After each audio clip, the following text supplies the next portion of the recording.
ஒரு சிட்டி கிராமப்புறங்கள் ஏரியாவா ஒரு தான். 25 விழுக்காடு இருக்கு சார். 25 விழுக்காடு கிராமப்புறங்கள் இருக்கு.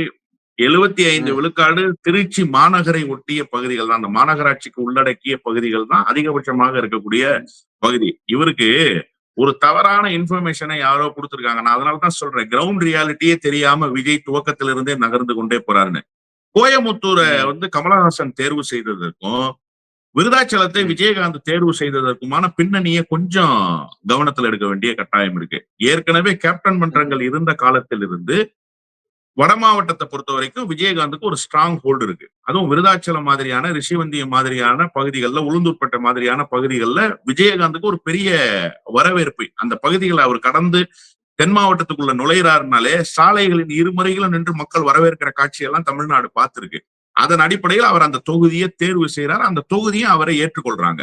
இப்ப கோயமுத்தூரை போய் கமலஹாசன் தேர்வு செய்ததற்கு முக்கியமான காரணம் என்னன்னா, அன்னைக்கு இருந்த அந்த கட்டமைப்பு இன்னும் குறிப்பாக ஒரு பெரிய மாநகருக்குள்ள கமலஹாசனுக்கு ஒரு பெரிய ரீச் இருக்கும்னு சொல்லி அவர் ஒரு முடிவு ரீச் பண்ணாரு. இருக்கு. நீங்க அப்ப சிட்டிய தேர்ந்தெடுத்தீங்கன்னா, சிட்டிக்குள்ள சிட்டியில மையமாக இருக்கிற பகுதிகளுக்குள்ள நீங்க வரணும். அண்ணா நகர் மாதிரியான பகுதிகளுக்குள்ள நீங்க வந்திருந்தா, ஒருவேளை நீங்க எதிர்பார்க்கிற ஃபேக்டர் கரெக்ட்டா இருந்திருக்குமா அப்படிங்கிறத டெஸ்ட் பண்ணி பார்த்திருக்கலாம். இப்ப டெஸ்ட் பண்றதுக்கான வாய்ப்பே இல்லாம பெரம்பூர்ல போய் நீங்க நிக்கிறீங்க.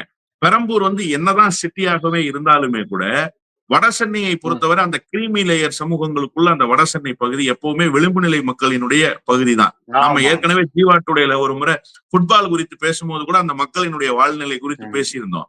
அப்ப நீங்க வடசென்னை பகுதியை பொறுத்த வரைக்கும் அது வந்து ஒடுக்கப்பட்ட, நசுக்கப்பட்டிருக்கிற அந்த மக்களினுடைய முகமாகத்தான் அந்த வடசென்னை பகுதி இப்போது வரைக்கும் காட்சி அளிக்கிறதே தவிர, அப்ப பெரம்பூரை எந்த அடிப்படையில போய் நீங்க தேர்வு செய்தீங்க அப்படிங்கிறது ஒரு மில்லியன் டாலர் கொஸ்டின்.